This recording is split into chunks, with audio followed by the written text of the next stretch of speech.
오늘은 중생 성결 신유재림의 신학적 의미 중에서 성결입니다. 성결 한 주씩 쭉쭉쭉 나가게 될 것 같아요. 좋습니다. 성결이라고도 하고 또 뭐라고도 하죠? 성화라고도 합니다. 성결과 성화의 차이는 성결은 상태적인 개념이고 성화는 과정의 의미가 많다. 그래서 우리가 보통 이제 성결과 성화는 인간에게 다 사용하죠. 우리 성결해야 됩니다. 또 성화돼야 됩니다. 이렇게 표현하지만 하나님께는 성화라는 표현을 쓰지 않는다. 하나님은 과정 중에 계신 분이 아니기 때문에 하나님은 성결한 상태에 계신 것이죠. 그러나 이제 의미로는 비슷한 의미예요. 왜냐하면 이제 원어 자체가 이제 우리가 구약에서는 카도시, 신약에서는 하교스라는 말을 번역해서 성결이라고도 쓰고 이제 성화라고도 우리가 쓰기 때문에 그런 것이죠.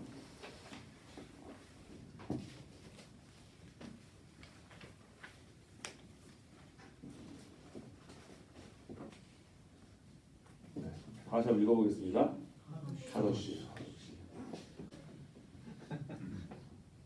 우리끼리 자 다시 읽어보겠습니다. 하기오스 이게 거꾸로 이렇게 하면 하기오스 신학분한테 말하지 마세요. 우리끼리 자 다시 읽어보겠습니다. 하기오스 이게 거꾸로 이렇게 하면 하기오스 그래서 이제 이거는 또 굉장히 많이 쓰는 거예요. 카도시라는 단어를 굉장히 많이 쓰잖아요. 그렇죠? 카도시라는 거 카도시 합창당 중창당 카도시 뭐 많고 하기오스라는 표현 굉장히 많이 써요. 자, 그래서 이 카도시와 하기오스는 하나님이 신자의 삶 속에서 중생 이후에도 계속해서 지금도 일하고 계신다. 사실 그 의미 굉장히 강해요. 하나님은 여전히 신자의 삶 속에서 일하고 계신다. 우리를 여전히 구원하고 계신다 하는 거죠. 그래서 하나님의 구원의 시점이 그냥 과거의 한 어떤 시점으로 머물러 있는 것이 아니라 하나님의 구원의 사건은 지금도 진행 중인 거예요. 계속해서 성화는 우리를 모든 죄에서 구원하기로 원하시는 것이죠. 그래서 이제 진행 중이라는 사실 그리고 또 언젠가는 완성될 거다 하는 우리가 기대를 가지고 있습니다. 그런데 이제 우리가 보통 이제 서방 기독교 전통은 구원을 어떤 과거의 한 시점으로 딱 고정시켜 버려요.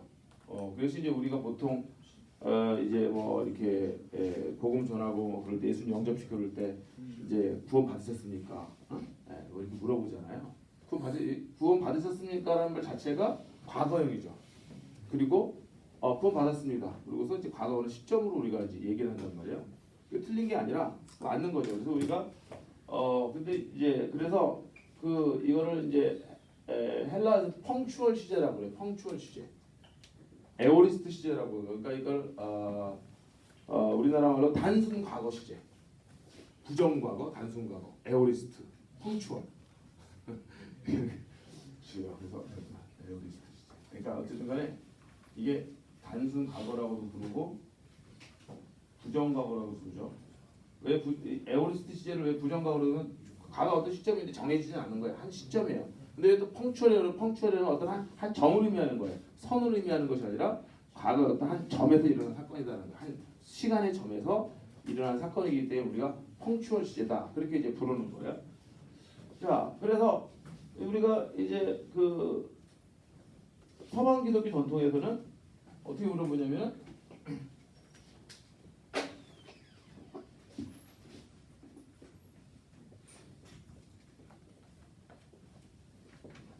Are you saved? 이렇게 물어봐요. 구원 받으셨습니까? 그러면은 이제 우리들은 여기 아니라 of course, yes I am saved. Jesus is my Lord, my Savior. 이러면서 내가 이제 예수님을 나의 구주로 영접해서 나는 구원 받았다. 과거의 어떤 한 시점을 이야기한단 말이에요. 우리가 모든 이 구원의 경험들과 구원의 어떤 시점들이 있잖아요. 구원받은. 근데 이것이 전부가 아니다. 이게 너무 구원을 과거의 한 시점으로만 이야기하면은 현재적 구원을 등한시할 수가 있어요. 현재적 구원이라는 게 있는 거예요. 성경에도 보면은 이 구원을 We are being saved. 이거 미리 말하면 안 돼. We are being saved라고 이렇게 얘기하는 그런 그 구절들이 굉장히 많단 말이에요. 그래서 이제 이거를 동방교회 같은 경우는 서방 전통에서는 그 구원을 과거의 시점에 이렇게 한정짓지만은 동방 전통, 동방교회 같은 경우는 신학 자체가 굉장히 과정적이에요. 프로세스란 말이에요. 모든 그 인생의 이 과정 자체가 하나님께서 우리를 다 구원해가는 과정으로 봐요. 그래서 동방교회 사람들한테는 사실 이 개념이 많지가 않아. 여러분들이 만약에 동방교회 주교라든가 이런 사람을 만나가지고 신자들 만나가지고 Are you saved? 이렇게 물어보잖아요. 그 사람들은 거의 100%가 이렇게 대답할 겁니다. I don't know whether I am saved or not, but I am being saved. 나는 내가 구원 받았는지 안 받았는지 모르겠다. 그러나 나는 지금 구원 받아가고 있는 중이다. 그렇게 대답할 거예요. 굉장히 현재적 개념이 굉장히 강해요. 그래서 이제 I am being saved, I am being saved라고 대답한단 말이에요. 네. 근데 이게 성화의 관점에서 보면 굉장히 맞는 말이에요. 성화의 관점에서 보면, 칭의의 관점에서 보면 아니야. 칭의의 관점에서 보면 우리는 이미 칭의 받아서 구원을 받은 거지만 성화의 관점으로 보면 우리는 지금도 구원받아 가고 있는 거예요.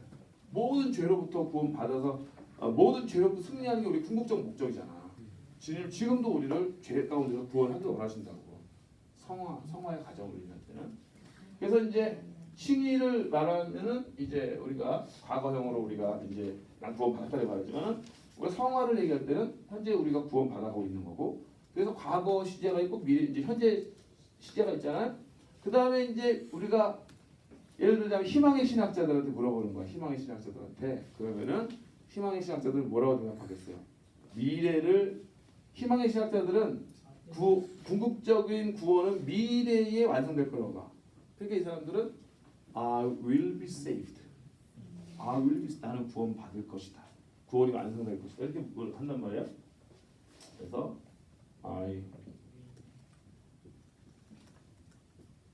이거 하나 써야겠다. 세 가지 형태의 대답이 있을 수가 있어요. 과거와 현재와 미래형으로. 근데 우리의 그 구원은 사실 이 세 가지가 다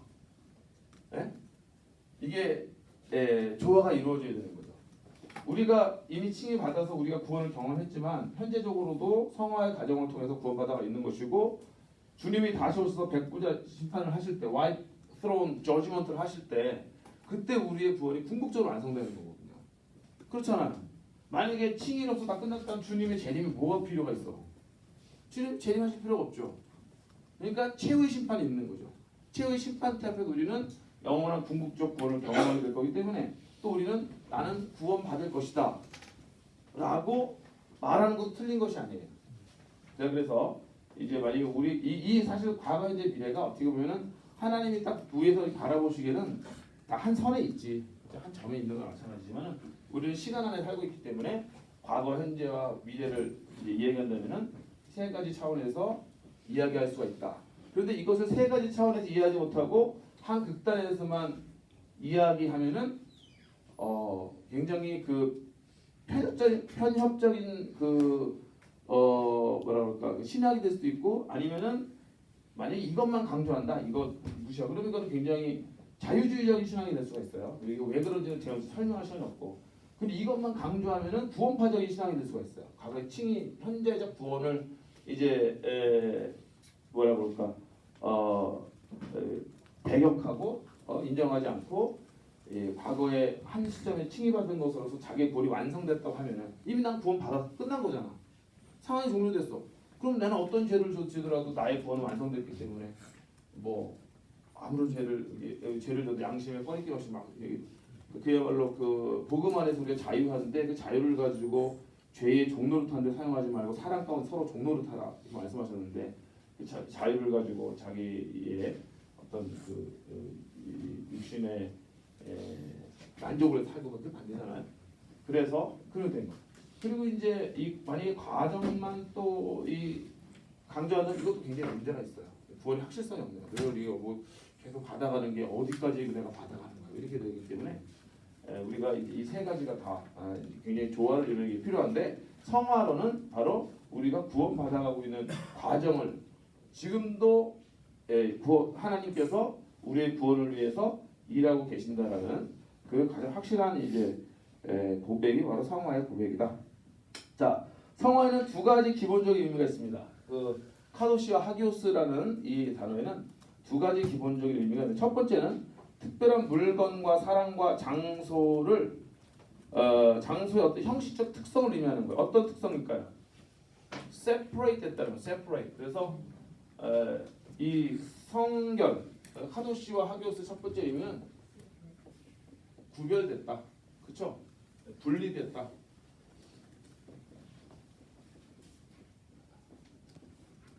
separation을 의미하는 거예요. separation을 의미하는 거다. 그래서 평범하고 일상적인 것들로부터 구별되는 겁니다. 근데 왜 구별되느냐? 특별한 목적과 사용을 위해서. 하나님께서 구별하신 것들을 바로 우리가 카도시, 하기오스라는 그래서 구별하다, 분리시키다, 따로 떼어놓는다 이런 의미들이 있고 그다음에 아주 컷오프, 잘라버리다. 잘라버려서 하나님의 특별한 목적과 사용을 위해서 사용되는 것을 카도시 혹은 하기오스라고 부른다. 우리가 이제 예를 들어 특별한 장소가 있다고 그랬죠. 성경에서 그 구별되어진 카도시 된 그 특별한 장소가 어디예요? 성소죠. 네, 성소. 성소를 우리가 The Holy Place라고 부릅니다. 성소를 장소는 이제 The Holy Place. 성소를 영어로 Holy Place. 어떻게 보면 영어가 더 쉽지 않아요? 성소는 무슨 성자 무슨 소자지 근데 홀리 플레이스는 너무 간단하잖아. 와, 거룩한 플레이스는 별로. 지성소는 뭘까? 지성소. 지성소는 The Holy of Holies 이렇게 불러요.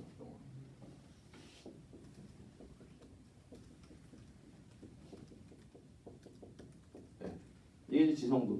그래서 구약에 보면 이 하나님께서 이 성소와 지성소를 특별한 목적을 위해서 따로 일반 세속적인 장소들과는 분리해서 하나님께서 분리된 개념으로 말씀하셨죠. 자, 그 다음에 특별한 물건이나 대상이 있습니다. 이거는 이제 제사장의 의복, 그렇죠? 아론의 의복이라든가 제사장의 의복은 이거는 카도시 된 거예요. 일반 그 사람들이 입는 옷과는 틀려요. 거룩한 옷이에요. 그 다음에 이제 안식일도 일반 평일과는 다른 이제 특별한 날로 하나님께서 구별해서 컷오프 시키는 거죠. 컷오프 시켜서 세퍼레이션 시킨 거예요. 그 다음에 사람이 있습니다. 사람도 하나님께서 너는 거룩한 사람이다. 뭐 이렇게 구별된 사람으로 제사장과 레위인을 그렇게 삼으셨죠. 그래서 구약에 보면은 특별한 장소, 사람, 뭐 물건의 대상 등을 구별시켜서 하나님의 특별한 목적을 위해 사용하는 것을 바로 이제 성결, 뭐 구별, 카도시라는 단어를 사용해서 얘기를 했다는 겁니다. 그래서 어떤 불순한 것으로부터 분리시키는 하나님의 분리를 의미하는 거다. 이런 신약에서도 이제 좀 비슷한 의미가 있어요. 베드로전서 2장 9절을 보면은 너는 택한 족속이요, you are chosen race. 그 다음에 왕 같은 제사장이요, royal priesthood. 그 다음에 거룩한 나라요, holy nation.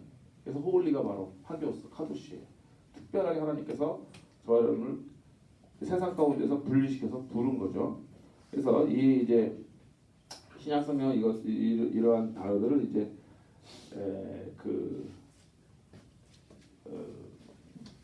그래서 구약에서의 카도시라는 개념을 이제 얘기하는데 우리가 보통 신약에서 제일 대표적인 것이 성도라는 거잖아요. 성도. 네? 성도라고 부르죠. 성도가 하기오이에요. 하기오. 성도는 이제 무릎이에요. 이게 이제 성자가 아니라 무리도자니까 홀리 피플이니까 하기오이. 그래서 거룩한 사람들이라는 거는 결국 하나님께서 분리시킨 사람들, 성별시킨 사람들, 거룩한 구별된 사람들의 뜻이에요.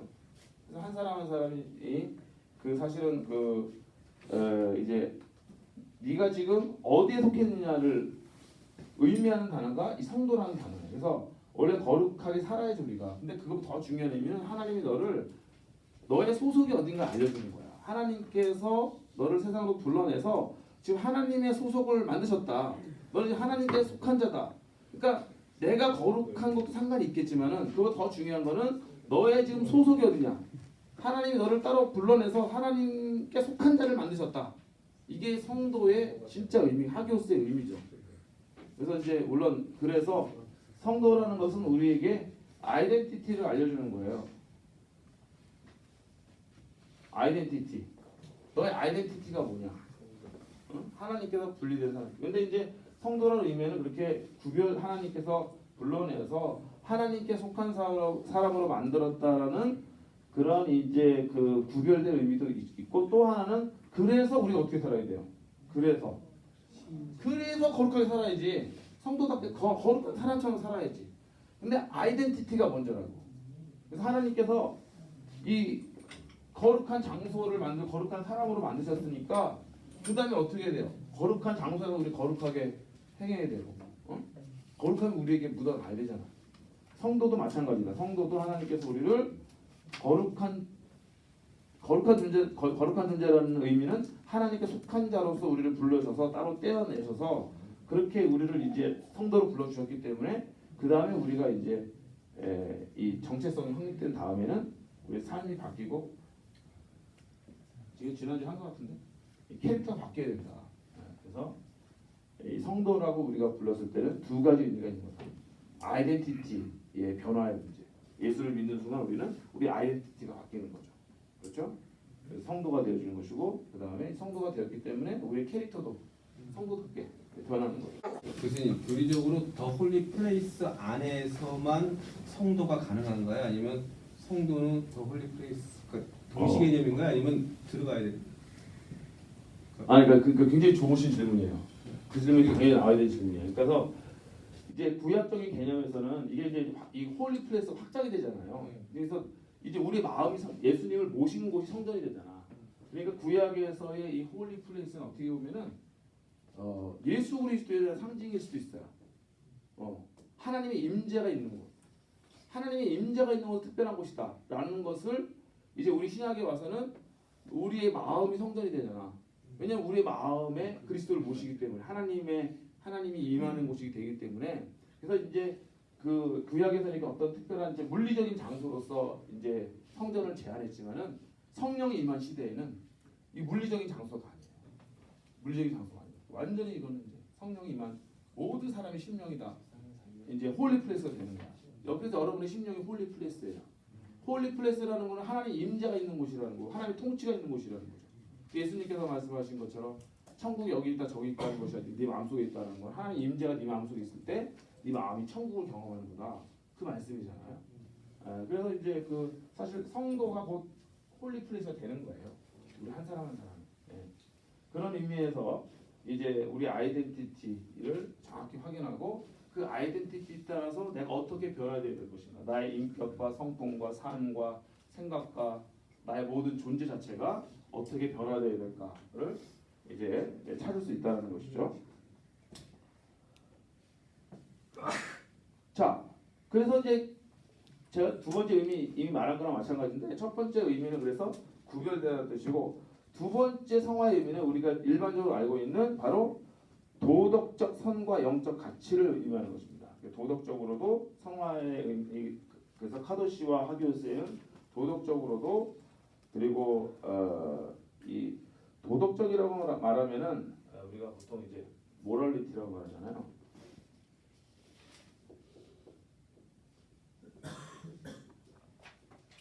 모럴리티.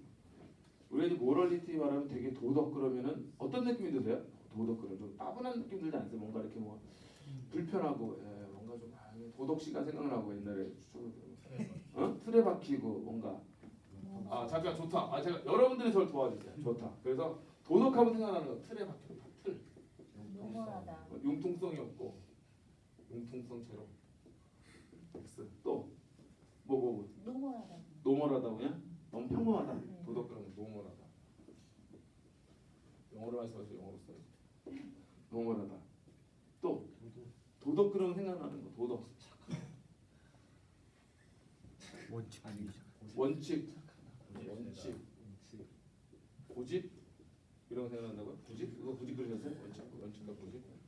근데 보통 이게 지금 이게 보니까 일반적인 그 도덕에 대한 이미지가 그렇게 썩 좋진 않아. 약간 좀 부정적이야. 그렇죠? 근데 우리 그리스도인들이 고백하는 건 이 도덕의 원조가 누구일까요? 도덕이 어디서부터 나왔어? 도덕은 하나님으로부터 나온 거야. 하나님이 도덕적이신 분이에요. 하나님의 모럴리티가 있는 거야. 하나님의 모럴리티가 있기 때문에 그러니까 이게 굉장히 철학적으로 복잡한 문제인데 이 모럴리티가 과연 어디서 나왔느냐? 네. 기독교에서 고백하는 건 이 모럴리티는 하나님으로부터 나온 거예요. 그래서 하나님의 도덕적 형상이라고 우리가 부르죠.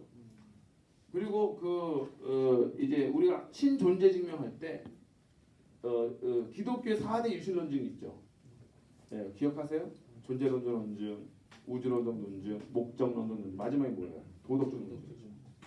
가장 C.S. 루이스가 순전한 기독교라는 책이 있어요. 무조건 읽어야 돼 그 책은. 신학생들 필독서입니다. 이게 신학생들이 신학생 때 읽지 않고 졸업하면 안 되는 책 중에 하나가 C.S. 루이스의 순전한 기독교라는 책이에요. 무조건 읽어야 되는데 그 책에서 하나님의 존재를 증명하면서 C.S. 루이스가 회심하게 된 가장 C.S. 루이스가 원래 무신론자였어요. 아주 대표적인 무신론적 지성이었어요. 그 사람은 지적인 회심을 한 사람이야. 근데 우리가 회심도 여러 종류가 있잖아요. 바쁘게 하다가 이렇게 회심한 사람이 있고, C.S. 루이스는 그렇게 회심한 게 아니에요. 이 사람은 J.R.R. 톨킨스 자기 동료 교수 반지의 제왕 그 소설 쓴 사람 있잖아요. 그 사람하고 대화를 하다가 밤새도록 대화를 하다가 그 사람이 J.R.R. 톨킨스가 C.S. 루이스 전도했어요. 그 대화하다가 이 사람 회심한 사람이에요. 그래서 이제 회심을 하고서 쭉 이제 하나님을 묵상하는데 가장 하나님의 살아계심에 관해서 결정적인 단서가 바로 도덕이었어요. C.S. 루이스에게는 도덕이 객관적인 도덕, 절대적인 도덕이 그러니까 절대적 윤리 같은 절대 도덕이 존재한다는 거는 그거는 왜냐하면 이 시간과 장소가 다 틀린 사람들이 우리가 몇천 년 전에 살던 사람과 지금 우리와 지금 또 공간적으로는 그러니까 시간적으로는 이제 뭐 몇천 년 전의 사람과 후의 사람 그리고 또 공간적으로는 여기 내가 살고 진짜 지구 반대편 살고 있는 사람과 한 번도 만난 적도 없어요. 근데 동일한 도덕적 가치를 공유해. 그런 게 있어요, 없어요? 있지. 도대체 그게 어떻게 가능하냐는 거야. 이거는 보이지 않는 절대의 자로부터 이것이 나온 것이 아니라고 한다면은 이거는 가능하지 않다라고 보는 거죠. C.S. 루이스 입장에서는. 그래서 이 도덕이라는 거는 하나님의 존재를 입증하는 가장 결정적 단서예요. 그리고 하나님의 도덕이라는 거는 하나님의 어떠하심을 반영하는 거야. 응? 그러니까 하나님이 누구시냐? 하나님이 어떤 분이시지? 하나님 성품이 뭐야? 라고 했을 때 자, 우리가 다 열거하는 열거되는 그 항목들이 바로 도덕이라고 하는 거예요. 기독교에서는. 네. 그때 이 도덕은 굉장히 중요해요. 도덕은 그래서 이 하나님의 우리가 도덕법이라고 부르는데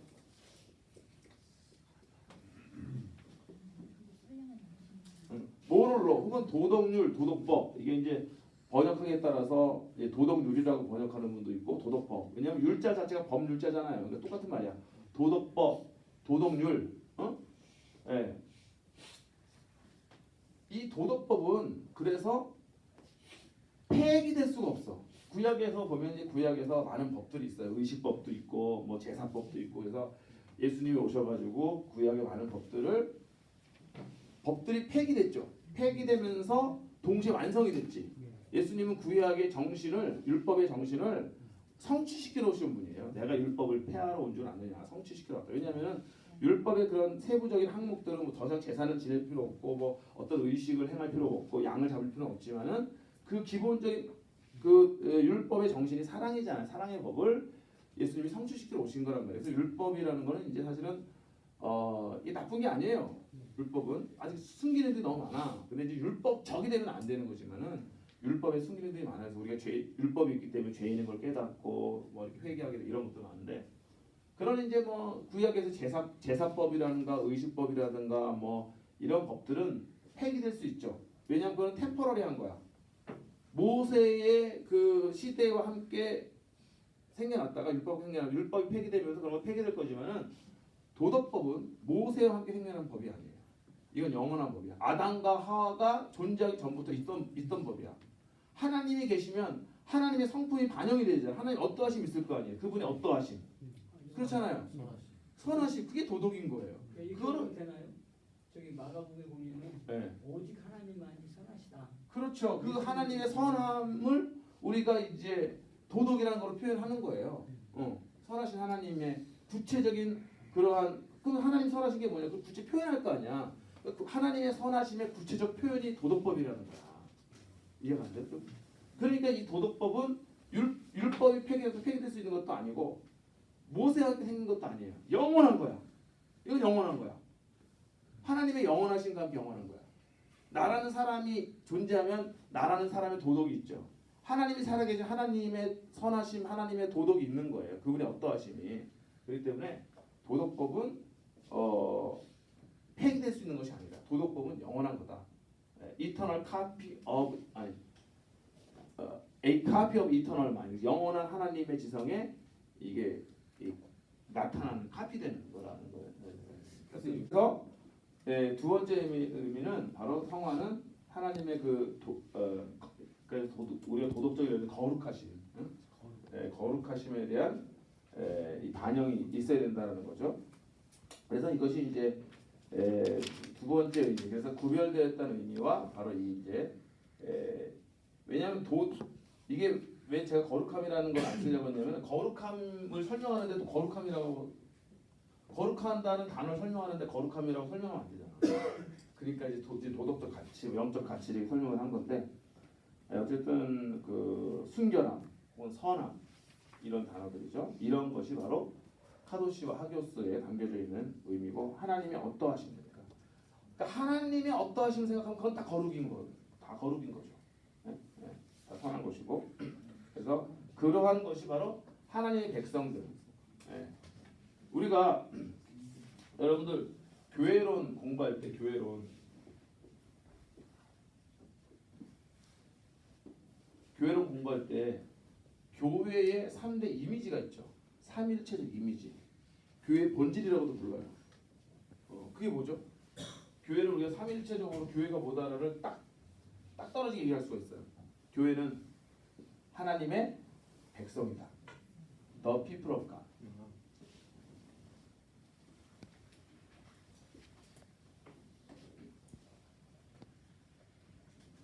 뭘 하려고 하는 거지? 했었어요? 그러니까 말씀을 했었으니까 말씀해보세요. 그러니까 이게 교육은 반복이 중요해요. 그래서 자, 그 다음에 뭐야? The body of Christ. 그렇죠? The body of Christ. 그렇죠. 이제 생각나시죠? 그 다음에 생각이 안 나요. 그 다음에 중요한 건 그 다음에 생각이 안 나요. The temple of the Holy Spirit. 그렇죠. 이 얘기 나 들으니까. 완벽하게 끝났어요. The temple of the Holy. 이게 이제 그 3대 이미지예요. The people of God.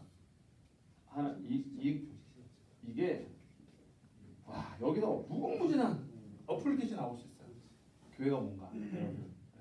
그래 우리 신학생들은 교회론을 정립해야 되거든. 교회 목회할 때는 명확한 교회론이 중요해. 사람들을 설득시킬 수 있는 나만의 신학적 비전이 있어야 돼요.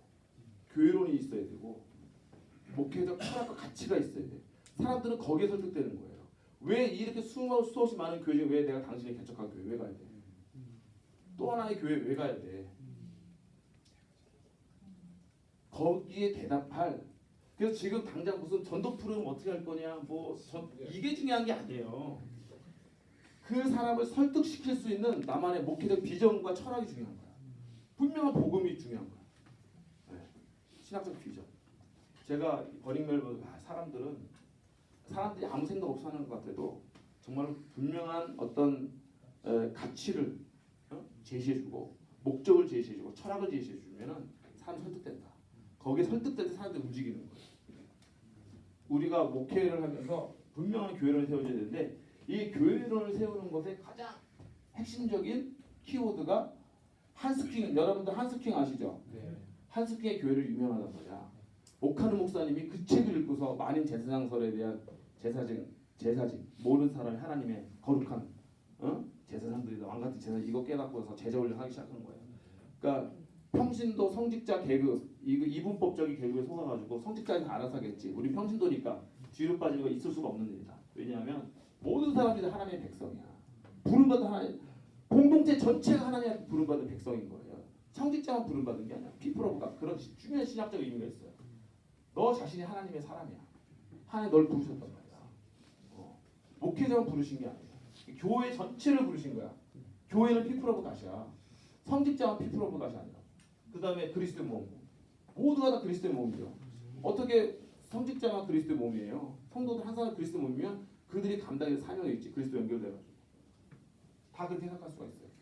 그래서 여러분들이 교회론을 이제 명확하게 세워나갈 때 이걸 이제 삼일체적 교회의 삼일체적 이미지라고 하는 거예요. 성부, 성자, 성령이잖아요. God, Christ, Holy Spirit.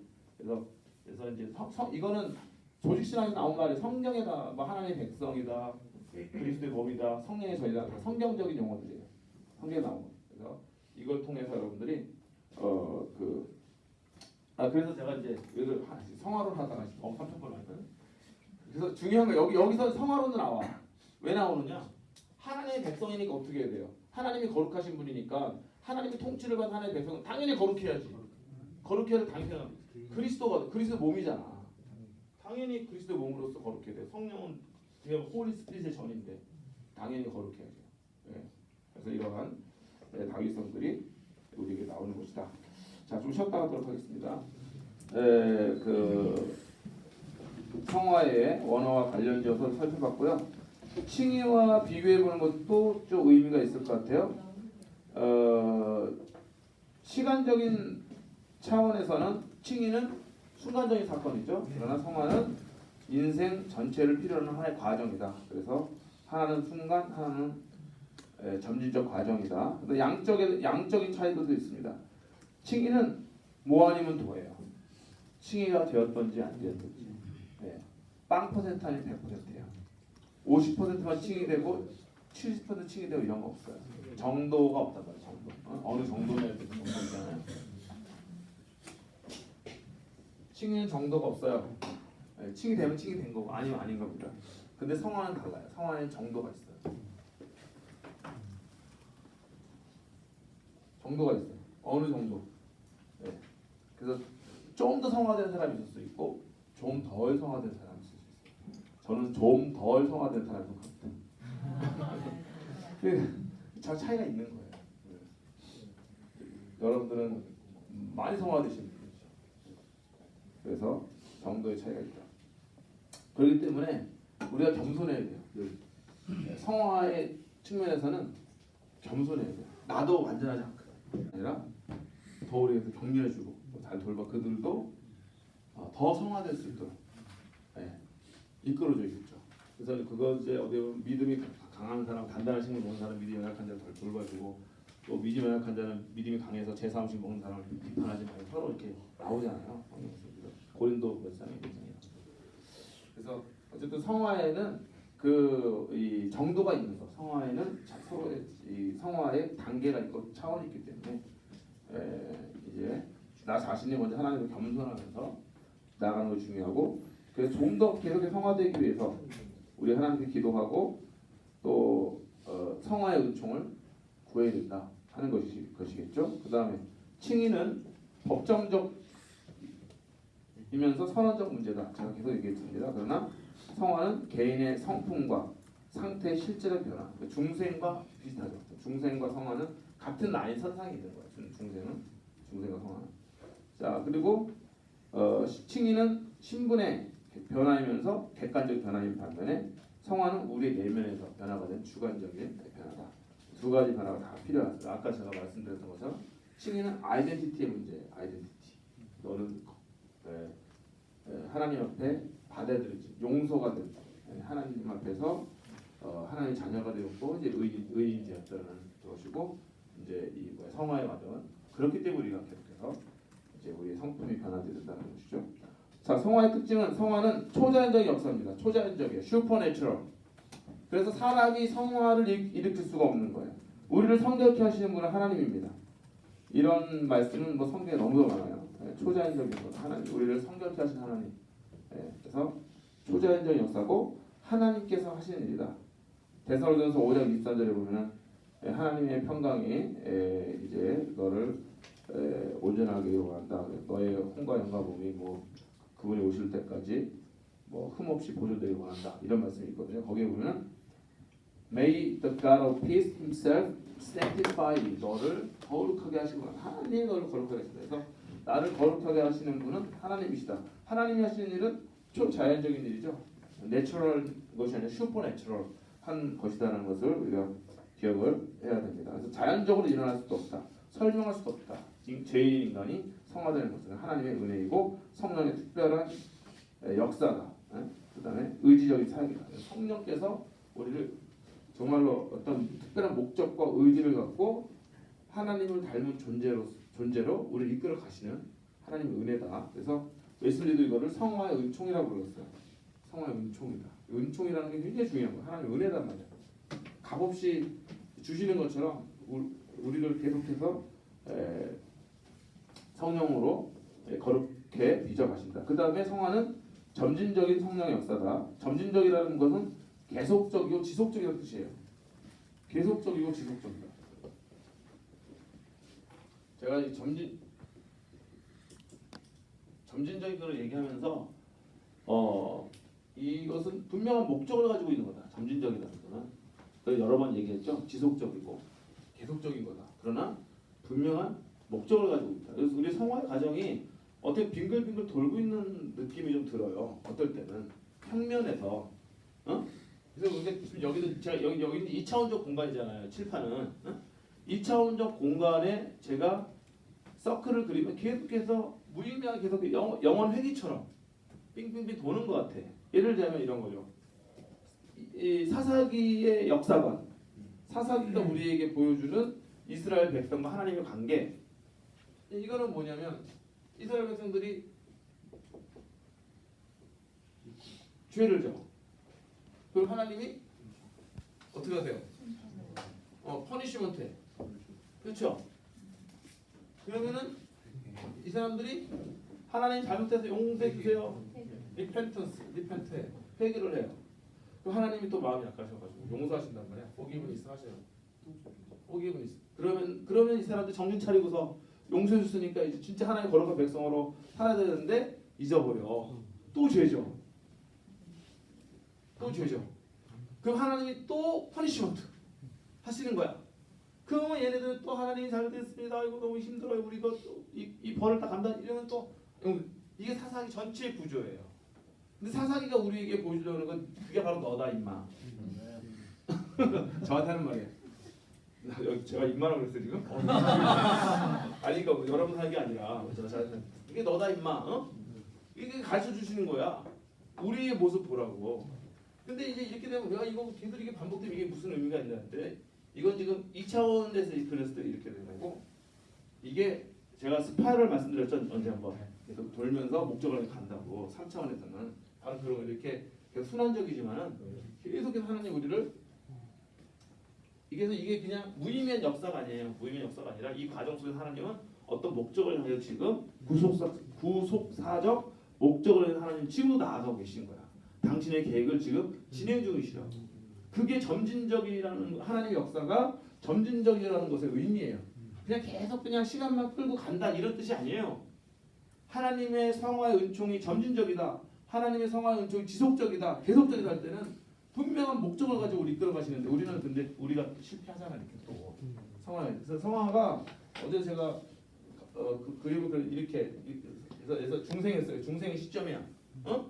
그래가지고 이게 성화가 여기 있어. 쭉 이렇게 올라가는 거야. 여기서 만세를 부려. 내가 죄왔어 이겼다. 모든 죄성이 사라지고 이제는 내가 모든 죄와 승리해서 이제는 정말 하나님 앞에서 거룩한 상태가 됐단 말이야. 승리의 고백을 딱 하는 이런 그림은 있을까요 없을까요? 없어요. 이런 그림은 없어요. 네. 제가 경험한 바라면은 저 자신도 그렇고 제 주변에서 모르겠어요. 제가 이 세상에 있는 사람 모든 사람 다 관찰해본 건 아니지만 이런 그림이 아니에요. 그림이 아니라 성화의 과정은 이래 이렇게 하다가 쭉 하면 더 완전 바닥까지 쳤다가 쭉 올라가. 그럼 이런 식이야. 쭉 떨었다. 자, 굴곡이 많아요. 굴곡. 2m 떨어지면 안 돼. 바텀라인 여기 바텀 2m 떨어지면 안 돼. 2m 떨어지면 안 돼. 그래서 어떤 이런 식으로. 근데 전체적인 그 그래프는 쫙 중앙을 쳐보면은 상승 곡선이에요. 그러니까 여기서 이제 우리가 여기서 이 가면서 또 여기 회전이 있어. 제직보드라 회전이 있어. 회전이 있고. 근데 저지를 했는데 하나님은 우리를 이끌어가고 계시다. 이게 성화가 점진적인 성령의 역사라는 말의 의미다라는 것입니다. 자, 그래서 점진적인 성령의 역사다. 그다음에 아까 제가 그 말했던 게 그러니까 점진적인 계속적인 하나님의 역사고 지금도 우리를 구원해 가신다라는 현재 진행형이라는 것이 고린도전서 1장 18절인 것 같아요. 성경 본문이. 그래서 바울은 십자가가 구원을 받아가고 있는 우리에게 하나님의 능력이 된다. 그럼 누가 한번 읽어보세요. 고린도전서 1장 18절. 거기 구원을 얻는 우리라는 표현이 To us who are being saved예요. 구원 영어 성경 보세요. NIV. 구원을 받아가고 있는 우리에게는 하나님의 능력이 됩니다. 그렇죠? 그렇게 나와 있죠. Who are being saved. 그렇죠? 자, 그래서 지속적인 성령의 역사로 성화는 그게 중요한 거 점진적인 거. 점진적인 의미는 제가 설명을 드렸어요. 그런 성령의 역사인데 성화는 동시에 또 인간의 역할이 있어요. 우리의 은총이 성화는 은총이지만 인간의 역할이 있다. 그래서 우리가 끊임없이 노력하고 자라나기 힘써야 된다. 그거는 말씀 너무 많아요. 빌립보서 2장, 로마서 12장 이런 데 보면은 우리를 거룩한 자로 부르셨으니까 힘쓰고 있어서 이제 하나님의 거룩한 삶을 이루어 나가야 된다. 그래서 성화는 하나님의 사역이지만 신자에게도 역할이 있다. 하는 것입니다. 성화는 이거. 자, 그 다음에 이제 질문이 있어요. 하나 질문이 뭐냐면 성화가 이 세상에서 완성될 수 있는 것이냐 없는 것이냐 이것으로서 신학적 논쟁이 많은 거 아시죠? 제가 아마 중간고사 전에도 얘기했을 건데 신자는 지상에서 삶 동안에 성화의 과정이 완성될 수 있는가 하는 거고 그래서 더 이상 죄를 짓지 않는 어떤 지점까지 이룰 수 있는 것인가 이 중에서 그래 어떤 지상에서 살아가는 삶 동안 성화의 과정이 완성될 수 있다. 그리고 죄를 짓지 않는 지점에 이룰 수 있다라고 고백하는 것이 성결교회입니다. 그리고 이제 우리가 이렇게 우리를 부르는 것은 아니지만은 이 세상에서의 성화의 삶이 완전 완성될 수 있다.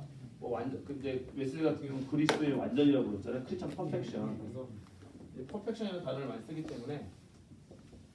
근데 인간에게 퍼펙션의 단어를 쓴다는 것 자체가 참 이게 굉장히 어떻게 보면 실성 모독까지는 아니지만은 너무 그런데 이게 성경의 영어야. 너희 하늘에 계신 너희 아버지가 완전한 것처럼 퍼펙한 것처럼 너희도 퍼펙해라. 그래서 이것이 무슨 인간의 어떤 사유의 결과물이 아니에요. 웨슬리가 엄청 성경의 사람이잖아. 그러니까 이 완전하라가 성경의 용어인데 남은 건 우리가 이걸 어떻게 해석하느냐 문제야. 하나님 인간에게 완전하라고 명령했을 때 그 완전의 의미가 도대체 뭐냐. 그거는 이제 뒤에 해석의 문제인데 어쨌든 이 퍼펙션이라는 단어를 웨슬리는 사람에게도 사용하기를 주저하지 않았어요. 왜? 성경의 용어니까. 그래서 이제 완전할 수 있다. 우리도 완전할 수 있다. 이렇게 강조하니까 이거를 절대적으로 믿지 않는 칼빈주의자들이 이제 웨슬리와 그리스도의 완전을 주장하는 사람들을 퍼펙셔니스트라고 부르기 시작했어요. 완전주의자들이다. 이스트를 붙여가지고 퍼펙셔니스트. 그 다음에 이 주의를 이즘을 붙여가지고 퍼펙셔니즘이다. 완전주의다. 이렇게 불렀어요. 근데 우리 스스로는 주의를 붙이지 않아요. 이즘을 붙이게 되면은 그때부터는 이것 아니면 안 된다. 이렇게 되는 거잖아요. 이즘은 아니에요. 우리는 그냥 거룩한 삶을 끊임없이 노력하고 나아가고 성령의 은혜를 의존해서 그 목표점 자체를 낮추지 않고 거룩한 그 하나님의 백성이 되기 위해서 그냥 달려가고 경주하는 존재가 된다는 것이죠. 그리고 그렇게 될 가능성이 있다고 믿는 거예요. 그래서 이 목표점 자체를 갖다가 이제 제거하지 않는다 하는 것이죠. 그래서 성경에 보면은 그리스도인의 완전을 지지하는 본문들이 있어요. 자, 마태복음 5장 48절. 적으세요 이거는. 마태복음 5장 48절. 에베소서 4장 13절. 데살로니가전서 5장 23절. 마태복음 5장 48절. 에베소서 4장 13절. 데살로니가전서 5장 23절. 히브리서 13장 20절. 이런 구절을 보면은 13장 20절. 베드로전서 저기 5장 1절에 보면은 네. 그리스도 안에서 네. 하나님 친히 온전케 하시고 네. 굳게 하시고 그렇죠. 강하게 하시고 경건하게 그렇죠. 그런 표현이 나와요. 네. 그게 몇 장 몇 절이라고요? 베드로전서 5장 1절. 그것도 첨가해 주세요. 알려주셔서 감사합니다. 베드로전서? 그러니까 이건 몇 구절만 예를 들어 드린 거예요. 성경에서 그런 거 참 너무도 많다. 예. 그래서 그리스도인의 완전을 지지하는 성경 본문들이 많아서 이제 밀러드 에리슨 같은 그 교수는 자기는 칼빈주의자지만 성경이 그리스도인의 완전을 지금 명령하고 있다. 이걸 부정할 수는 없다. 근데 문제는 뭐냐면은 그리스도인의 완전을 지지하지 않는 것처럼 보이는 본문들도 있어요. 만약 우리가 죄 없다고 하면은 하나님을 거짓말하게 만드는 것이고 쭉 이러면서 요한 1서에 보면 만약 우리가 우리 죄를 자백해서 죄를 자백하고 죄 없다고 말하지 말아라. 죄 없다 하나님 거짓말하는 죄가 있다는 건 거룩하지 않다는 완전하지 않다는 거잖아. 이걸 보면 그래서 요한 1서 1장 8절 10절 그리고 로마서 7장 같은 데 가보면은 또 이제 바울 사도가 오라는 공부한 자로다 이 사람과 나를 건져내라. 너무 괴로워해. 너무 괴로워해. 그런 걸 보면은 이제 또 많은 사람들이 만약에 기독교 2000년 역사상 가장 위대했던 한 사람의 그리스도를 꼽으라고 한다면 바울 사도 꼽을 텐데 예수님 다음으로 예수님은 뭐 그리스도야 예수님은 하나님이시. 그러니까 그렇다면 그런 사람도 이 죄와 사망의 몸에서 누가 나를 건져내라 하면서 죄와 싸웠다 한다면 그 누가 죄와서 승리해서 이 성결한 상태 더 이상 죄를 짓지 않는 그 지점에까지 이르렀다고 말할 수 있는 사람이 누가 있겠냐 말이야. 바울도 그랬다고 한다면 이래서 이제 그리스도의 완전을 이제 부인하는 이제 반대하는 분들도 있는 것이죠. 그리고 이제 또 주기도문에서 보면 주기도문에 또 우리가 우리의 죄를 사신 것 같아 우리 죄를 사하여 주시고 평생 또 우리가 죄에 고백하잖아요. 자, 그럼 이제 여기서부터 이제 우리 어려운 이제 지점에 이르는 겁니다. 그럼 성경은 분명히 성화에 관해서 거룩에 관해서 우리 완전에 관해서 명령하고 계시는데 우리가 할 수 없는 것을 이룰 수도 없는 것을 지금 명령하시는 것입니다. 그렇잖아요. 네. 그래서 이제 이 죄라는 것을 우리가 다시 한번 생각을 해야 돼요. 죄.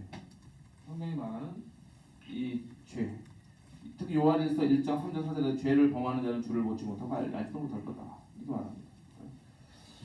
그러면 이 죄를 어떻게 우리가 이해해야 되는가?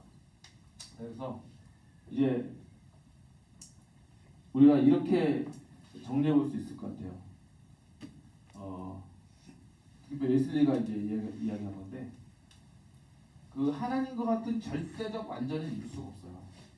그래서 완전이라는 거는 하나님과 같은 절대적 완전이 아니에요. 웨슬리가 이 완전을 이야기할 때도 절대적 완전이 아니었어요. 그래서 인간으로서 도달할 수 있는 상대적 완전이었어요. 그래서 이거 상대적 완전이라고 불러요. 상대적으로 왜 상대적으로 부르느냐? 인간은 여전히 연약해. 그렇죠? 연약성을 내포한 완전이야. 연약성을 배제한 완전이 아니야. 인간 여전히 연약하고 무지해. 이그노런스 무지하고 실수할 수 있어요. 실수를 배제한 완전이 아니라 실수가 있는 완전이에요. 무지가 여전히 무지해서 잘못할 수 있는 가능성이 있는 완전이에요. 그리고 연약해서 넘어질 수 있는 것을 전제한 완전이에요. 그럼 이걸 어떻게 완전이라고 부르냐? 하나님이 우리를 보실 때 완전한 결과를 보시고 말하는 것이 아니라 동기를 보신다. 그 마음의 동기. 그래서 우리 웨슬리안 성화론의 가장 중요한 거는 동기의 순수예요. 동기의 순수. 이걸 purity of intention이라고 해요.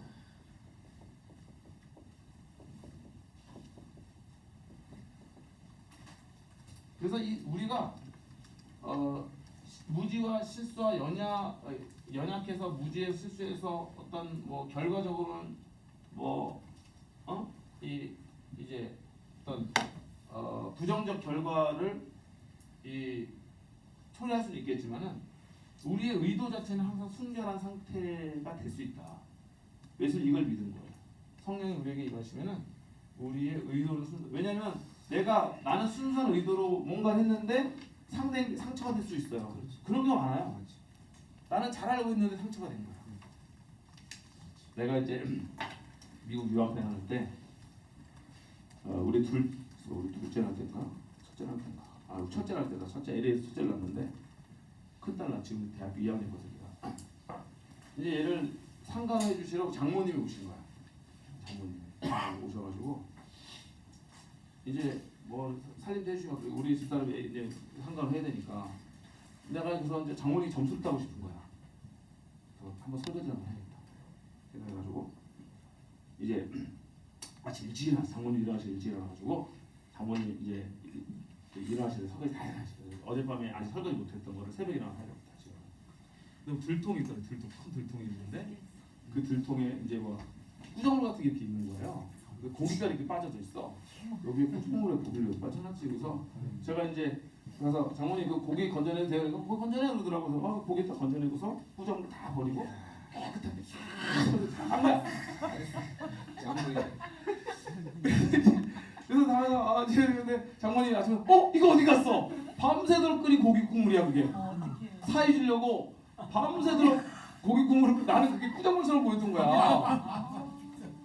나는 너무 선한 의도를 했는데 우리 장모님 상처를 받고 지금도 가끔 얘기해. 근데 그거를 고기 국물도 모르는 인간이 어딨냐. 남자들 몰라 너무 모른다고 말이야. 나는 그런 걸 처음 봐가지고 고기 덩어리 한 덩어리가 물에 빠져 있고 국물은 이제 정말 꾸정물 같은 느낌. 깨끗한 물이 아니라. 네, 그런 일이 있었어요. 네, 지금도 그가 화끈거려. 가끔 지금 장모님 저 놀려요. 그래서 그러나 하나님은 그것을 죄로 여기지 않으실 것이다. 나의 그 동기의 순수함을 보실 것이다. 하는 게 우리의 믿음입니다. 그래서 그리고 이제 웨슬리는 이제 이거를 하도 이제 그리스도 완전에 관해서 공격하는 사람들이 많으니까 이거를 재해석해 주려고 노력을 많이 했어요. 그래서 그것은 온전한 사랑이라는 표현을 많이 썼고요. 그래서 온전한 사랑이라는 마음을 다하고 뜻을 다하고 힘을 다해서 주 너의 하나님을 사랑하는 거. 그 단계는 우리가 이룰 수 있지 않겠느냐. 그것을 이룰 수 있으니까 예수님이 명령하셨지. 이룰 수도 없는 걸 예수님께서 명령하셨겠느냐. 그래서 우리가 몸을 다하고 마음을 다하고 뜻을 다하고 힘을 다해서 생명 다해서 주 우리 하나님을 사랑하는 거 가능한 거라고 믿고 우리가 주님 사랑하는 거잖아요. 그 사랑의 온전한 상태가 바로 성결이다. 이렇게 얘기했고. 자 어디까지 했더라? 온전한 사랑. 그래서 온전한 사랑. 네. 그래서 온전한 사랑, 뭐 성화, 또 뭐야 성결, 크리스천 퍼펙션, 그리스도 완전 이렇게 다양한 또 온전한 헌신이라는 표현을 했고 다양한 표현으로 웨슬리는 이제 그리스도의 완전이라는 개념을 설명을 하려고 했다는 거죠. 중요한 거는 이건 것 같아요. 이게 진짜 우리가 이제 이거는 뭐 신학적으로 던져야 되는 질문이니까 던지죠. 그 지점에 이룰 수 있느냐 없느냐. 더 이상 죄짓지 않는 그 지점에 이룰 수 없는 신학적으로 던져야 되는 질문을 던지지만 중요한 건 그거야. 우리 웨슬리한테 정말 배워야 되는 거는 하나님 앞에서 거룩한 삶을 살기 끊임없이 자기 자신과 싸웠다는 거예요. 그리고 그거를 목표점을 가졌다는 거예요. 거룩한 삶을 포기하지 않았다는 거예요. 그 방향성을 가지고 계속해 나아갔다는 거예요. 마치 북극성이 있어야지 우리가 북쪽이 어딘지 알거든. 방향을 나가잖아. 북극성에 도달할 수 없다고 북극성마저 제거하면 어디가 북쪽인 줄 알고 나가겠어. 그러니까 우리가 지향하는 목표점 이걸 제거해서 안 되는 거예요. 우리의 목표점은 그리스도의 완전이에요. 하늘에 계신 하나님께서 완전하신 것처럼 우리도 완전하고 아버지가 거룩하신 것처럼 우리도 거룩한 이 목표점을 가지고 우리가 나가야 된다. 이게 사실 성결교회의 정신인 거예요. 이게 정신이에요. 그게 성결교회예요. 네. 그리고 이거는 네 힘으로 하는 것이 아니라 뭐예요? 하나님의 은혜다. 슈퍼내추럴 역사니까 이거 기도하는 거예요. 하나님께서 나를 거룩하게 빚어가시도록 나를 내어드리고, 그러니까 내어드리는 또 나의 또 이 훈련이 필요하잖아요. 내어드리고. 자, 그리고 10분밖에 안 남았기 때문에 잠깐만 빨리 해야 되는데. 근데 이제 요거를 지난번에 아마 했을 텐데 이 죄와 이 성화의 관련성에 관해서 이제 얘기를 해야 돼요. 이제 제가 몇 번 아마 했을 텐데 다시 한번 확인 차원에서 한번 해볼게요. 여러분들 얼마나 기억하고 계시는지. 우리가 이제 칭의가 있고 중생이 있고 성화가 있어요. 이 가장 중요한 이 구원론적 개념입니다. 죄와 관련지어서 그렇다고 한다면은 칭의 때 우리는 죄의 무엇으로부터 자유를 얻는 것일까요? 칭의를 받을 때 죄와 관련해서 죄의 어떠한 측면으로부터 우리가 그러니까 이거 다 죄와 관련해서 자유를 얻는 거잖아, 그렇죠? 그래서 죄 free from이라고 불러요. free from 영어로 원문으로 그래서 what makes you free from 뭐뭐 이렇게 죄책이죠. 죄에 대한 책임. 칭의라는 것은 예수님께서 다 이미 죄에 대한 대가를 다 치르셨잖아요. 십자가 위에서. 그래서 너는 더 이상 죄에 대한 대가를 치르지 않아도 된다는 하나님의 용서의 선언이잖아. 용서라는 게 뭐예요? 벌받지 않아도 된다는 거잖아요. 그 판사가 법정에서 저스티피케 칭의를 의로움을 선포할 때는 더 이상 너가 벌받지 않아도 된다는 의미인 거거든요. 그래서 free from the guilt of sin이에요.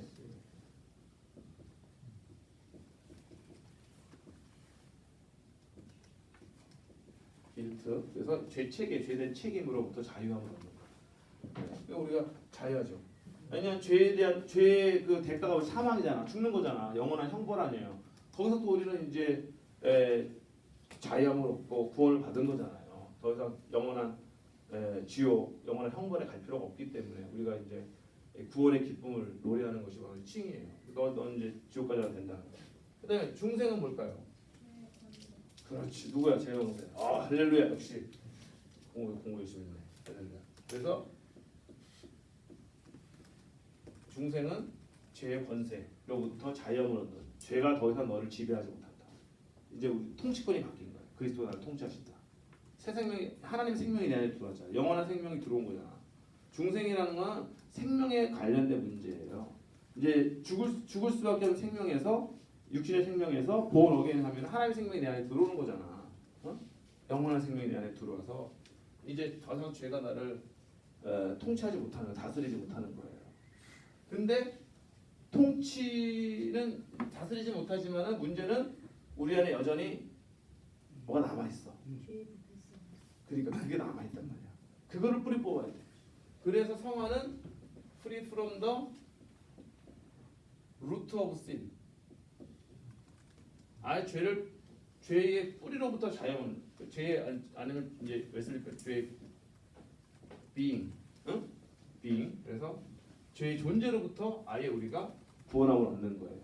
그래서 이제 칭의 때 죄책으로부터 죄의 권세 능력으로부터 그 다음에 우리가 가는 건 아예 죄 자체를 뿌리 뽑아버리자. 성결교회의 아주 이제 레디컬한 성결론이에요. 그래서 우리가 이거를 이제 제가 이레디케이션 티어리 말씀드렸죠. 언제 제거설이다. 중앙선에서 우리는 이 죄 자체를 아예 뿌리 뽑아버릴 수 있다. 하는 것은 여기는 이제 원죄의 죄성을 의미하는 거죠. 원죄의 죄성까지도 이게 제거가 된다. 이게 제거되는 거는 사람의 힘으로 어떻게 이게 원죄가 제거가 돼요? 말이 안 되지. 그러니까 이게 슈퍼내추럴이에요. 초자연적인 하나님의 역사다. 이거 믿는 거예요. 자, 그렇습니다. 그렇게 하고 그 다음에 이제 성결은 특별히 이 우리 이 제가 사중국어 요 책을 좀 볼 시간이 없는데 우리 성결교회의 특별히 그 선배들은 성결을 물론 점진적인 것도 있지만은 순간적인 걸 생각한 적도 있어요. 왜냐하면 성결이 뭐냐면은 성령 세례라고 생각하는 거야. 성령 세례. 그래서 이게 이제 신학적 갈등이 뭐냐면은 18세기 웨슬리는 점진적인 성화론을 가르쳤는데 19세기 성결운동은 순간적인 성령 세례에 의한 그러니까 웨슬리한테 성령 세례 개념이 많지 않았어요. 이 성령 세례 개념은 굉장히 19세기적인 개념이에요. 그래서 웨슬리가 아니라 19세기의 그 우리 성결교회의 선배들은 성결은 성령 세례다. 성령의 세례를 받을 때에 성결하게 되는 거다라고 이제 정의를 내서 우리 성결교회 성결로는 성령 세례예요. 성령 세례. 근데 이제 여러분들 교단마다 성령 세례 의미가 틀린 거 아시죠? 이것도 여러 번 얘기했을 텐데 자, 성령 세례 받을 때 무슨 일이 일어날까요? 성령 세례. 또 베프티스 성경에 보면 성령 세례 또 베프티스 오브 홀리 스피릿이 되게 많아요.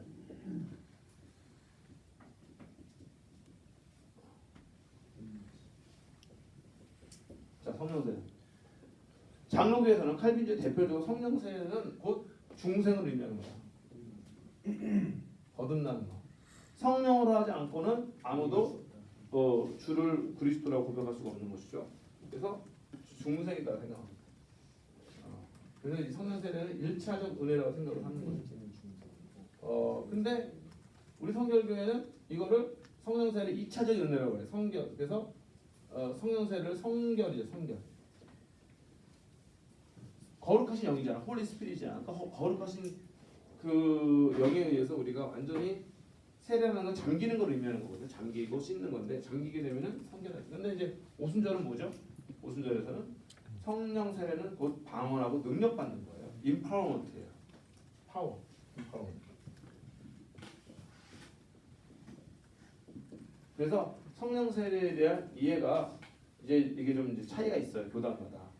그래서 이거는 이제 성령 세례에 대한 아주 그 치밀한 논쟁을 할 때는 첨예한 문제지만은 저는 또 이렇게 생각해요.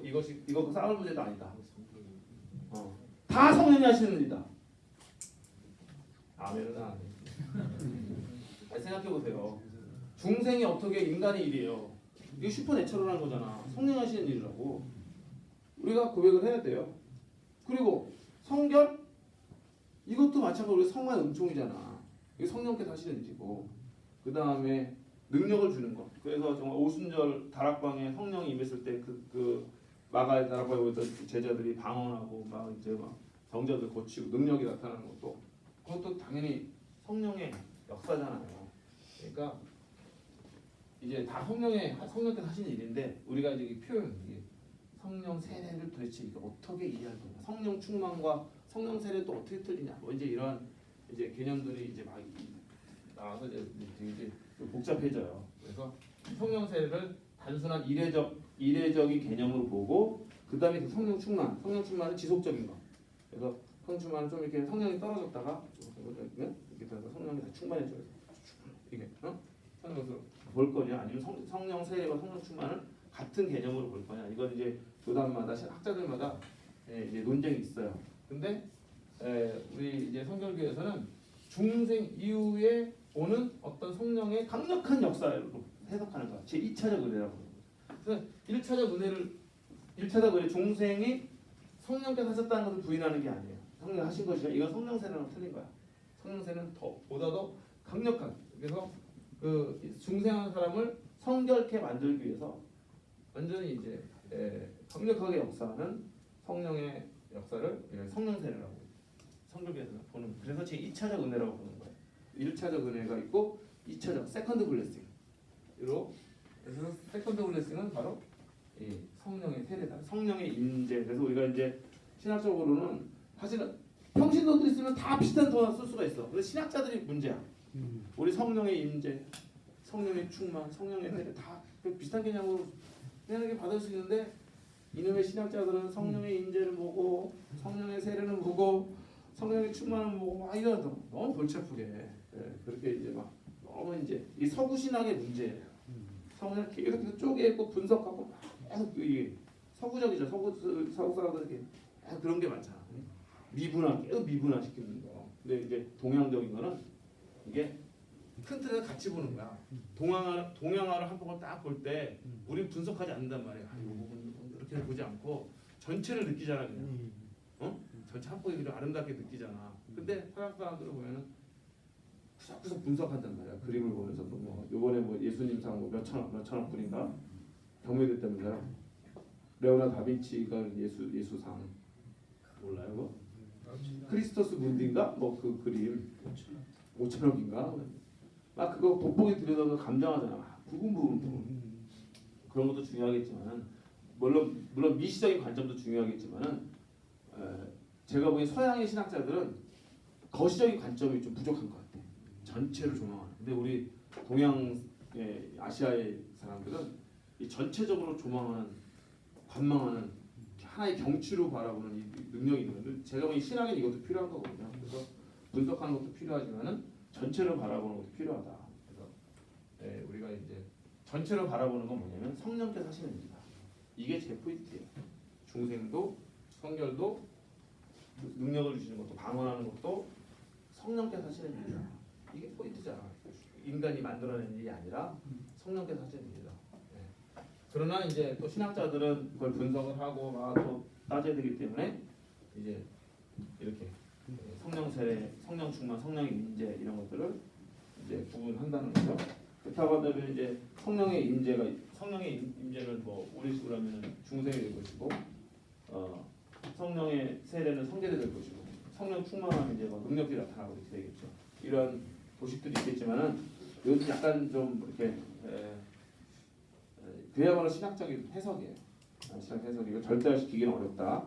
것이고요. 교단마다 왜냐하면 이 성령 세례의 관점이 틀리기 때문에 그러나 중요한 거는 뭐라고요?